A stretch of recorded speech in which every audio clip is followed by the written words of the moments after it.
प्यारे बच्चों, हमने स्टडी कर लिया। What we have studied is कि जनाब हमारे पास इनक्लोज शेप्स में थ्री साइडेड शेप क्या होती है और उसके कैसे रूल्स होते हैं, उसके एंगल्स की क्या प्रॉपर्टीज होती हैं, वो हमने स्टडी कर ली।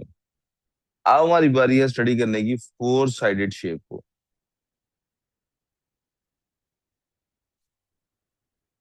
सो we are going to study the properties of four sided shapes. सबसे पहली बात, ये जो लफ्ज चार है, इसकी वजह से हम इन तमाम फोर साइडेड शेप्स को क्या कहते हैं? क्वाड्रिलेटरल्स। क्या कहते हैं इनको हम? Quad means four, so they are called as quadrilaterals. All show shapes that have four sides. कितने जा रहे हो बेटे? अच्छा, are called as quadrilaterals. तो इनकी शेप्स चार, इनके पास क्या होता है? इनकी बेसिक प्रॉपर्टी क्या है? फोर साइड्स होंगी इनकी बेटे। End of course by that I mean, four side से मुराद क्या है? Four straight lengths. चार स्ट्रेट लेंथ्स हैं इससे मुराद। और एक और चीज। हाँ, फोन दे दें जी। They come together to form an enclosed shape. हम एक इनक्लोज्ड शेप की बात कर रहे हैं। हम किसकी बात कर रहे हैं? इनक्लोज्ड शेप की। अब ये जो फोर साइडेड शेप्स होती हैं, ये हमारे पास कुछ पांच छह टाइप्स की हैं। हमारे सिलेबस में उनमें से सारी नहीं शामिल। हमारे सिलेबस में वो सारी शामिल। तो हम सबसे पहले बात करेंगे। First of all we are going to talk about the elitest of them all, and that is square.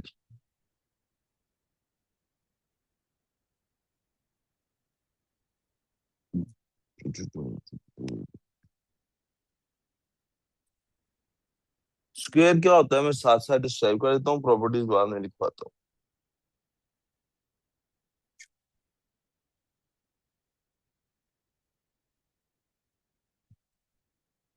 Square होता है बेटे जिसमें दो चीजें शामिल हैं। All all sides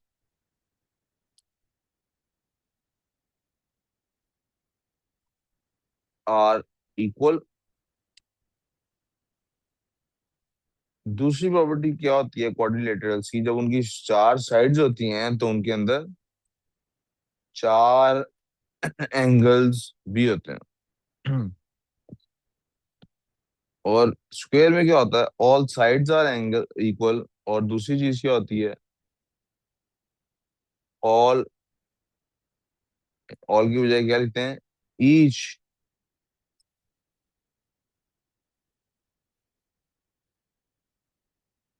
angle is equal to 90 degrees. सारी साइड्स इक्वल होती हैं और हर एंगल 90 डिग्रीज का होता है। उसके बाद आ जाते हैं जनाब, स्क्वायर के बाद हम एक शेप है उसको कहते हैं रेक्टेंगल।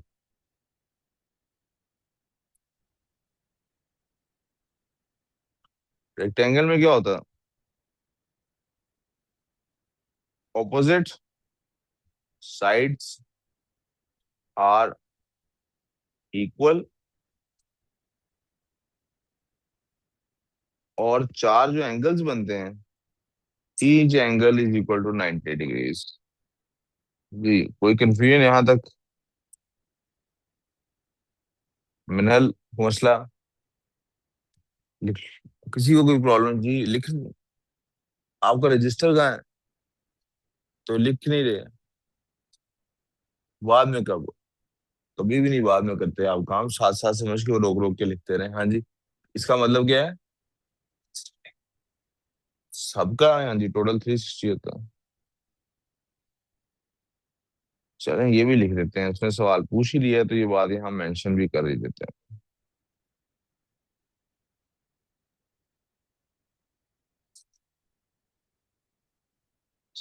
सम ऑफ ऑल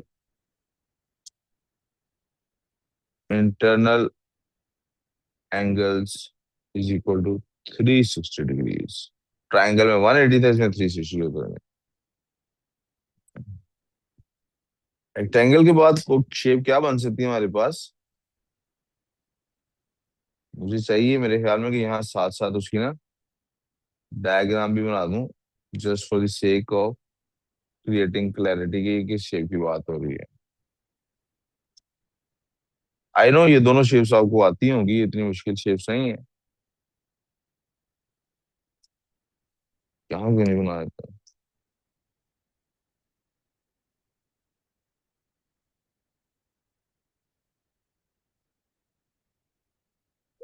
इतना काफी है मेरे ख्याल स्क्वायर। बड़ा कर लेते हैं यार।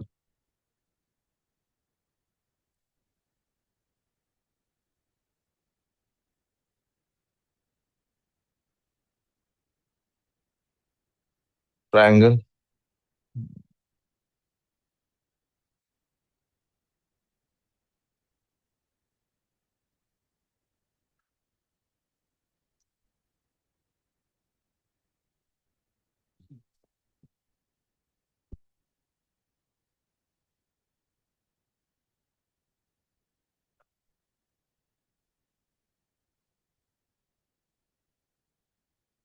पैरेललोग्राम।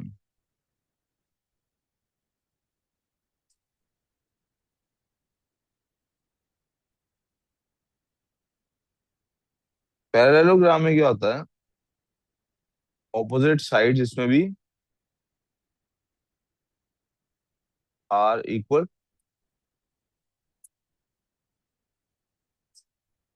ऑपोजिट साइड्स क्या होती हैं इसमें भी? इक्वल होती हैं। तीनों में इक्वल है ना? और तीनों में क्या होती हैं? एंड पैरेलल भी होती हैं।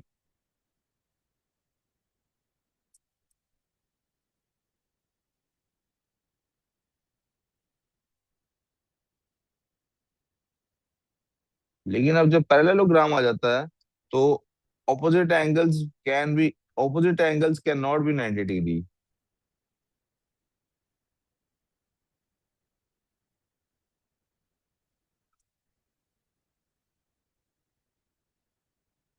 इक्वल होते हैं एक दूसरे के, but not equal to 90 degrees. 90 degree के नहीं होते। कैसा होता है पैरेललोग्राम?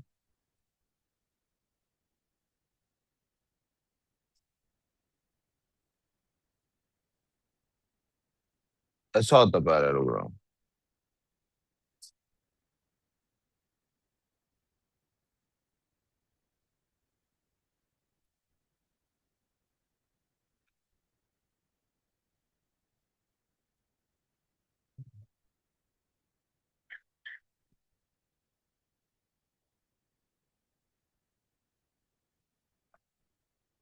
फिर चौथे नंबर पे हमारे पास जो शेप शामिल है, that is rhombus.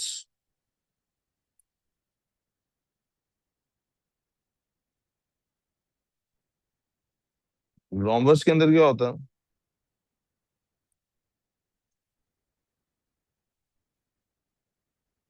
Opposite sides are equal and parallel. नहीं, all sides are equal and parallel. क्या होता है इसके अंदर? All sides are equal and parallel. लेकिन इसके जो एंगल हैं वो कभी भी 90 डिग्री के इक्वल नहीं होते। ये क्या होते हैं? They are opposite angles are equal but not equal to 90। Rhombus कैसा होता है देखने में? ऐसा होता है रोम्बस देखने में।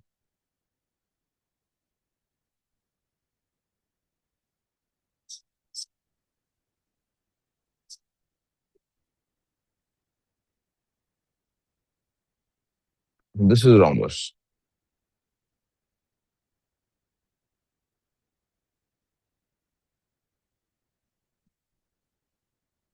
ठीक है प्यारे बच्चों, कोई कंफ्यूजन,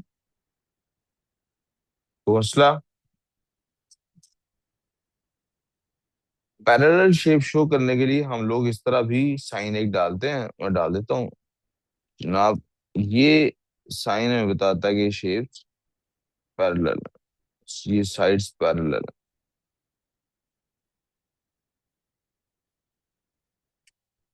जब दो एरो जिन लाइनों पे डले हुए हैं वो आपस में पैरेलल है, और जिन जिन पे सिंगल एरो डला हुआ है वो आपस में पैरेलल है। पता लग गया रोम्बस का भी। एक सेकंड बेशक रुक जाए, मैं शेप पूरी कर दूं, आप बेशक फिर लिख लीजिएगा।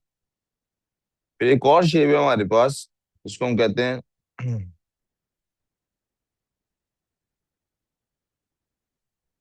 ट्रेपेजॉइड या ट्रेपेजियम। दोनों लफ्ज के लिए इस्तेमाल हो जाते हैं। उसमें क्या होता है, कोई साइड भी आपस में इक्वल नहीं होती, कोई साइड भी equal, two sides are parallel while two sides are not. दो साइड्स पैरेलल है और दो साइड्स पैरेलल नहीं है।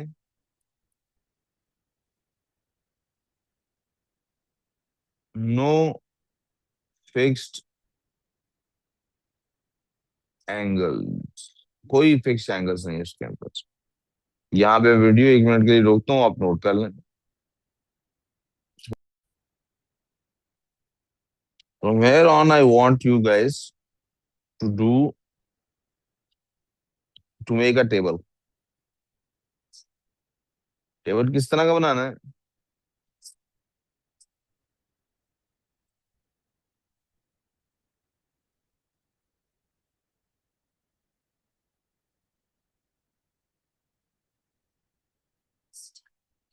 बेटे अब काम पे आ जाओ वापस।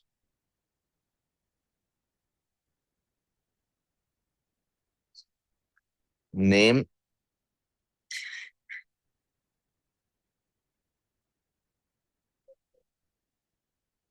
प्लेस, थिंग, है ना? एनिमल नहीं नहीं, हमने नेम, शेप, और नहीं animal, name shape,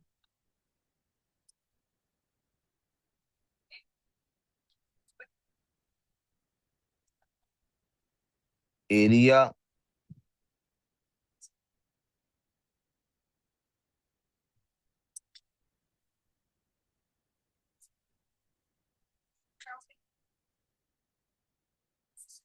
diagonal property. I want you guys to make such a table.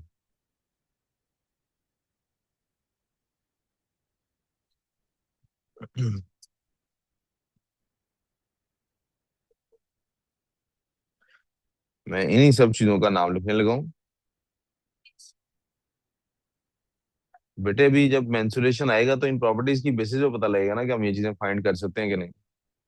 ठीक है, एंगल, अननोन एंगल फाइंड करने होंगे। पेपर में दो ही चीजें आती हैं, यहाँ वो अननोन एंगल फाइंड करने को कहता है या साइड, ये एक तीसरी चीज है एरिया फाइंड करने को कहता है, जिसकी वजह से इसको मेंसुरेशन कहते हैं। सो हमारे पास होता है जनाब, जी जी, आपने भी टेबल बनाना है, आप लोग अभी टेबल देख लें सिर्फ। We have is a square,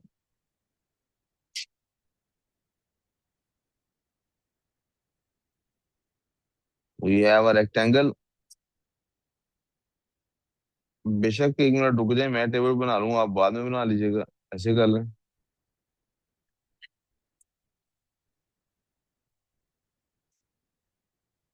rectangle, we have a rhombus,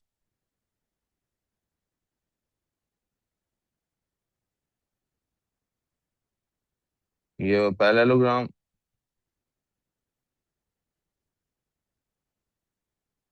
अस्सलाम वालेकुम, क्या हाल है मैम, ठीक है आप? मैम ये किधर हैं बच्चे अपने बोला?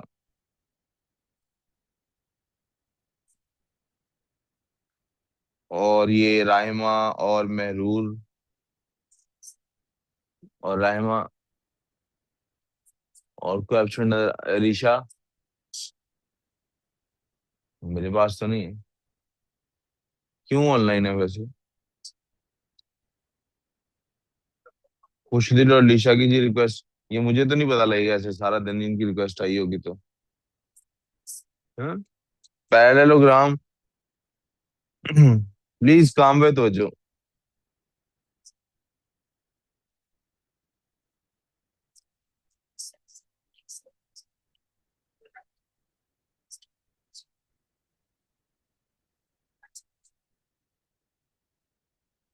ट्रेपेजॉइड।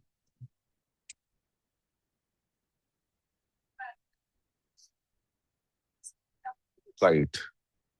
ये एक शेप है जो हमारे सिलेबस में नहीं है, इसके बारे में पहले थी, सिर्फ इसलिए इसके बारे में लिखने लगे हैं बस, कि एक आधा सवाल इसके बारे में पता होना चाहिए, क्योंकि एक दफा सिलेबस में नहीं थी लेकिन इसकी एक प्रॉपर्टी के बारे में सवाल आ भी गया था। वो प्रॉपर्टी इसलिए मैं लिख ही देंगे इधर हम, उसे एक प्रॉपर्टी को बताने के लिए। बस वो कुछ चीजें नहीं भी कैंसिल होती हैं, बच्चे को कहते हैं अक्ल होनी चाहिए, ये बना के देख सकता है वगैरह वगैरह।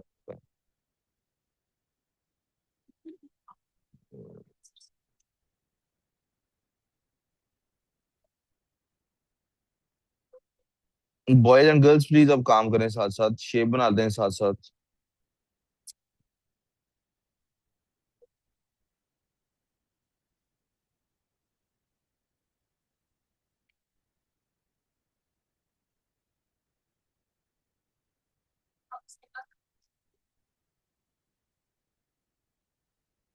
बेटे बिलाज, फनी बात तो मैंने की नहीं तो आप हंस क्यों रहे हो? काम करो।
इन सब का एरिया फाइंड करने के लिए हमें जो ये शेप्स हैं, लेंथ का स्क्वायर चाहिए बेटे इसके लिए।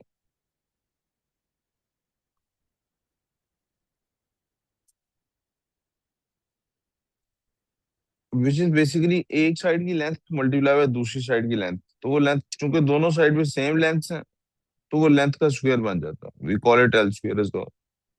रेक्टेंगल के लिए again area is equal to length, और दूसरी साइड की लेंथ को हम विड्थ कह देते हैं, तो वो एल इंटू डब्ल्यू बन जाता है। मैं इन शेप्स पे बाद में आता हूँ, पहले आपको पैरेललोग्राम की तरफ याद दिलाता हूँ। आपको याद है हमने ट्रायंगल के लिए स्टडी किया था कि जो ट्रायंगल 90 डिग्री एंगल पे नहीं होती, हम क्या करते हैं, हम उसके लिए ड्रॉ कर लेते हैं, क्या ड्रॉ कर लेते हैं, हाइट ड्रॉ कर लेते हैं। अगर आपको ये बात याद है तो आपको इस जहन में होगा कि ये जो पैरेललोग्राम होता है इसको अगर कुछ हिस्सा काट दिया जाए, जैसा कि लास्ट लेक्चर में मैंने काट के दिखाया था, तो वो भी एक रेक्टेंगल में कन्वर्ट हो जाता है।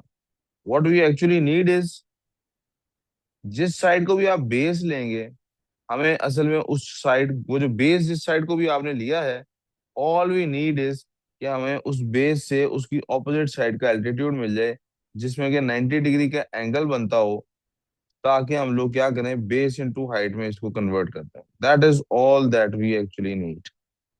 जी एक सेकेंड। ये देखिए यहाँ पे जो मैं इसको इस तरह बना देता हूँ, तो this forms a 90 degree angle. अगर मैं इस साइड को बेस लूंगा, if I take this side as base, तो I would be taking this side as height,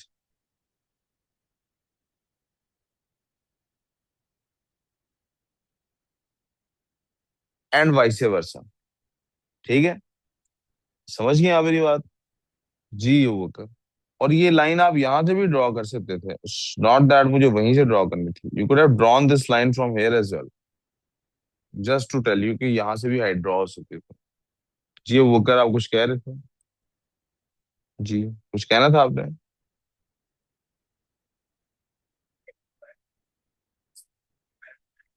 हाँ जी। जी वो डाल सकते हैं पैरेलल साइड शो करने के लिए, मुझे इसमें कोई इतराज नहीं। यही फॉर्मूला असल में अप्लाई होगा हमारा रोम्बस के लिए भी। आप किसी एक साइड को बेस कहेंगे और दूसरी को हाइट कह देंगे, उसी तरह जिस तरह पैरेललोग्राम में बनाई गई है, अब उसको बना के हम उसका भी फाइंड कर लेंगे एरिया।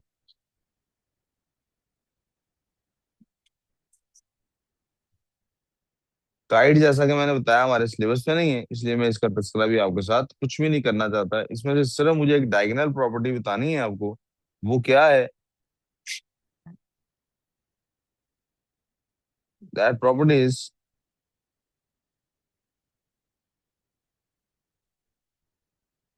द डायगोनल्स और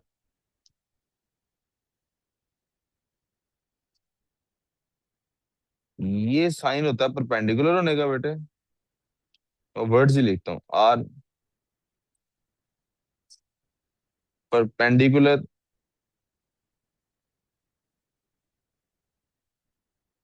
बाइसेक्टर्स। लव्स परपेंडिकुलर और बाइसेक्टर क्या मतलब है, ये ऊपर जाके देखते हैं। पहले ट्रेपेजियम के एरिया का फॉर्मूला पढ़ लें। हम फिजिक्स में ये फॉर्मूला ऑलरेडी पढ़ चुके हैं, लेकिन जो लोग फिजिक्स में नहीं लेते, बिजनेस करते हैं, उनका उनके लिए समझा रहा हूँ। इसका formula 1/2 multiply by, if this is A and this is B, आप देखिए सम ऑफ पैरेलल साइड्स बनता है, and that would be multiplied by, इसमें भी क्या चाहिए होगा हमें, we would be needing height, the difference between the two parallel sides, दोनों पैरेलल साइड्स के दरमियान जो डिफरेंस है वो चाहिए हमें इसके लिए भी, जो हम यहां से भी निकाल सकते हैं दरमियान से भी, और जो हम कहीं बाहर भी किसी पॉइंट से ले सकते हैं, कोई फर्क नहीं पड़ता। बस दोनों पैरेलल साइड्स के दरमियान के डिस्टेंस को कहते हैं हाइट। वो यहाँ भी आप देख सकते हैं कि क्या होता है, 90 डिग्री का एंगल बनता है।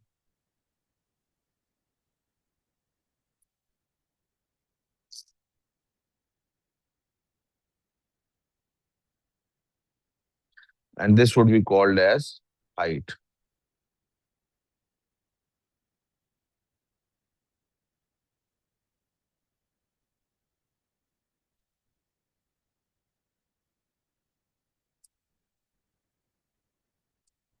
सो मल्टीप्लाइड बाय हाइट। मजे की बात यह है कि इनमें से भी कई फॉर्मूलाज हमें ऑलरेडी गिवन होते हैं। Will talk about them later. अब आ जाते हैं जरा इनकी डायगोनल प्रॉपर्टीज की तरफ।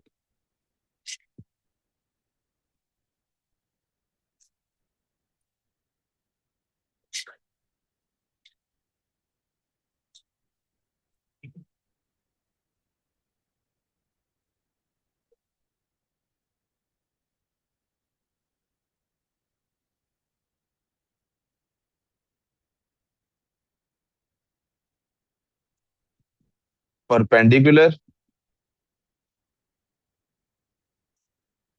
बाइसेक्टर्स।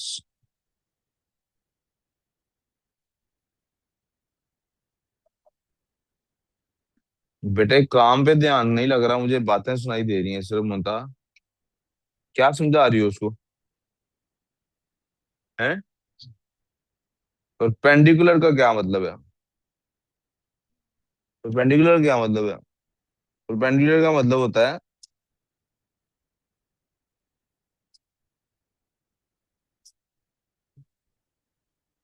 Forming 90 degree angle.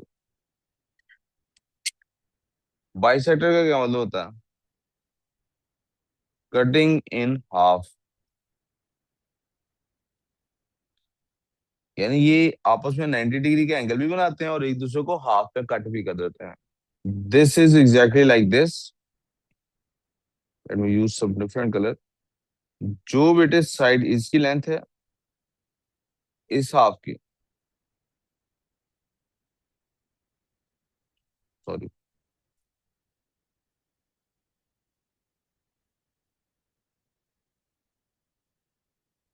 जो लेंथ इस हाफ की होगी बेटे एग्जैक्टली वही लेंथ इस हाफ की होगी। जो लेंथ इन दोनों की होगी वही लेंथ इनकी होगी। और दरमियान में इनके 90 डिग्री का एंगल बन रहा होगा। बेटे आज क्यों लेट हो? रास्ते में मुश्किल हो रही थी? ये क्या जवाब हुआ, रास्ते में? अब आप देखिए यहाँ पर, क्या इनका आपस में परपेंडिकुलर का 90 डिग्री का एंगल बन रहा है? यस और नो? नहीं बन रहा ना। तो ये परपेंडिकुलर नहीं होते, सिर्फ और सिर्फ क्या होते हैं? बाइसेक्टर्स होते हैं। कहाँ पर? रेक्टेंगल के लिए। किसके लिए? रेक्टेंगल के लिए। ल- लेकिन आप रोम्बस में देखेंगे फिर से आपको क्या नजर आएगा? Perpendicular bisectors.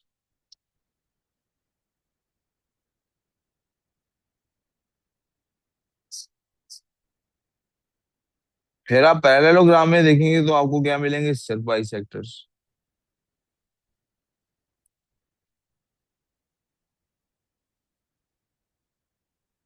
फिर आप देखेंगे ये ना परपेंडिकुलर है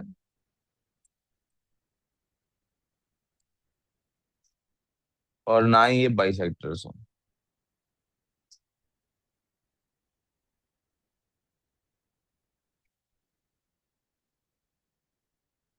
किसी को यहां तक मसला है तो प्लीज बताइए।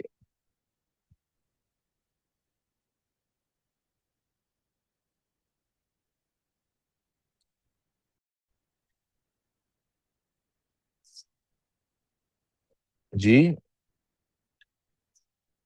वो परपेंडिकुलर होते हैं जनाब।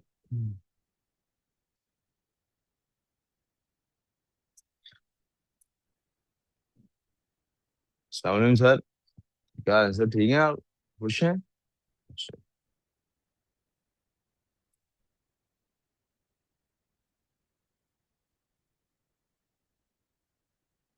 नंबर ऑफ साइड्स,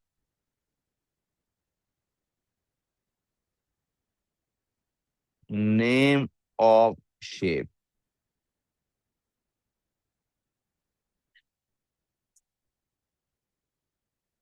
3 साइड्स होंगी तो क्या कहेंगे हम उसको? ट्राइंगल। क्या कहेंगे? 4 होंगी तो क्या कहेंगे? क्वाड्रिलेटरल। फिर ट्राइंगल की भी मैंने टाइप्स पढ़ा दिए आपको, नाम बता दिए, और क्वाड्रिलेटरल के भी नाम बता दिए। 5 वाली होगी तो क्या कहलाएगी? अब यहां से आगे, पेंटागन। 6 वाली होगी तो क्या कहलाएंगी? हेक्सागोन। 7 हेप्टागोन। 8 ऑक्टागोन। 9 नोनागोन। 10 डेकागोन। और more than 10 polygon.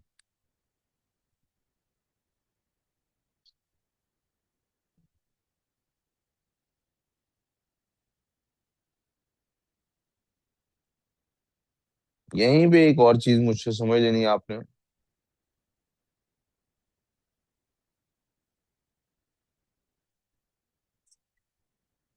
And that can be explained using a side note.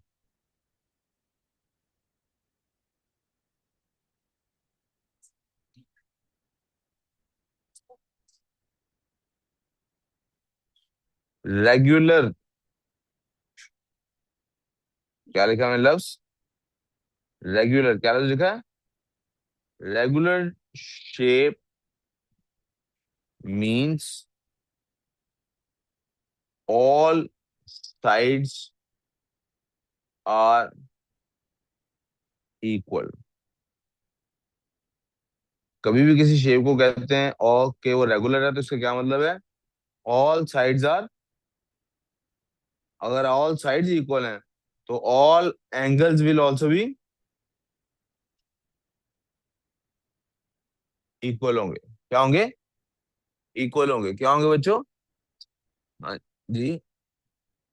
डेकागोन। कितनी शेप्स हो सकती हैं? 50 हो सकती हैं, 150 हो सकती हैं, 300 हो सकती हैं। बहुत ज्यादा शेप्स हो सकती, बहुत ज्यादा शेप्स हो सकती।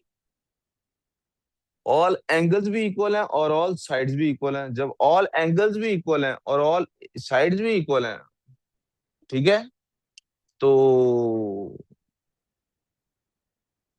क्या हमारे पास कोई प्रॉपर्टी इसकी भी होती है बेटा? एक फॉर्मूला आपने यहाँ पे याद कर लेना। किस चीज के लिए? नंबर ऑफ साइड्स के लिए और उनके एंगल्स के लिए। Sum of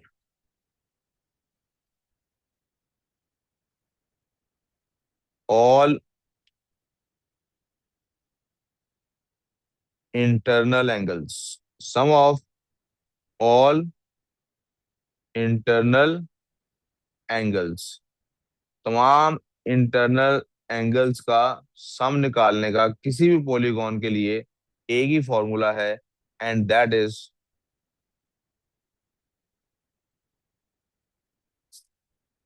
n-2 into 180।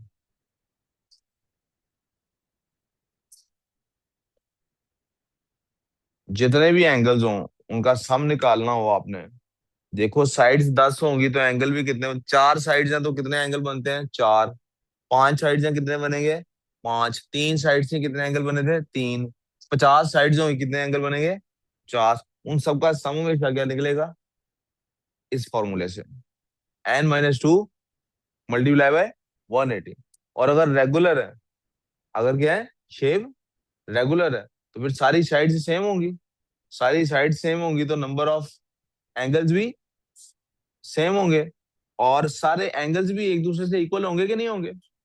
Yes. जब सारे एंगल्स एक दूसरे से इक्वल होंगे, जब सारे एंगल्स एक दूसरे से इक्वल होंगे, तो फिर क्या होगा? यू शुड नो कि this N represents, N is equals to number of sides. N किसके इक्वल है? Number of. अगर मैं इस फॉर्मूले को डिवाइड कर दूं, वैल्यू ऑफ ईच एंगल, हर एंगल की वैल्यू फाइंड करनी हो अलग से, तो क्या करूंगा? That would be n-2 multiply 180 over number of sides. और अगर अब आप मुझे बताइए, आपको total value sum of all angles दिया हो, तो क्या आप ये फाइंड कर सकते हैं कि नहीं फाइंड कर सकते? यस। क्लियर सो फार? और एक इंपॉर्टेंट बात और याद करने की है, इसी पेज पे कर लेते हैं, यहाँ फुटनोट पे लिख लेते हैं।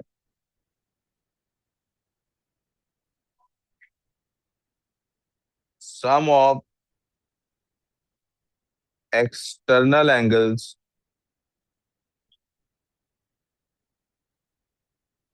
Is always 360 degrees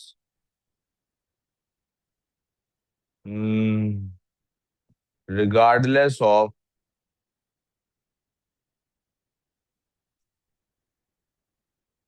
number of sides. जितनी भी साइड्स हों, 10 हो, 50 हो, 500 हो, सम ऑफ एक्सटर्नल एंगल हमेशा क्या निकलता है?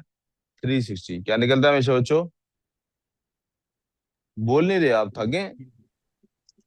360 डिग्रीज। कोई कंफ्यूजन बच्चों? तो आपको ये एक, दो और तीन फॉर्मूलाज याद करने हैं, जिससे आपकी क्या बन जाती है, पॉलीगॉन्स का पार्ट भी हमारा कवर हो जाता है।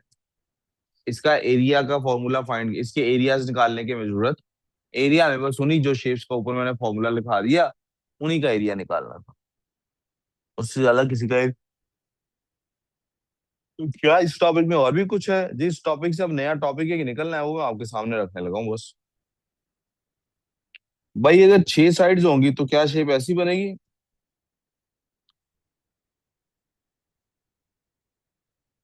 एक, दो, तीन, ये होगा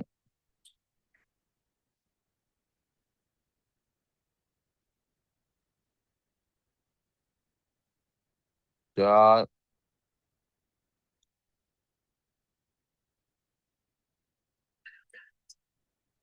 ये बेटे मेरे पास 8 साइड्स की एक शेप मैंने बना दी।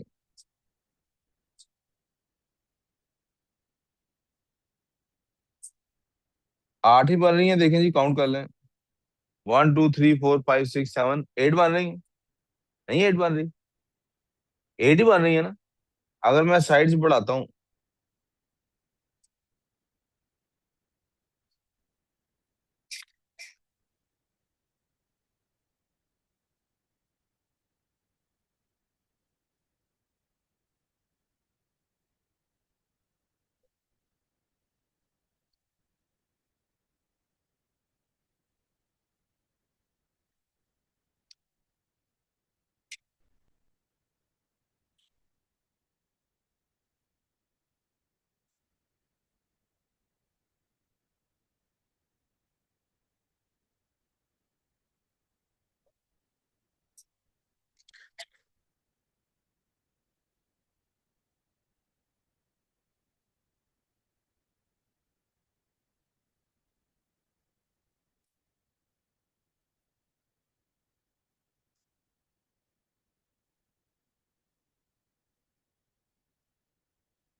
ये मैं नंबर ऑफ साइड्स बढ़ा दी मैंने।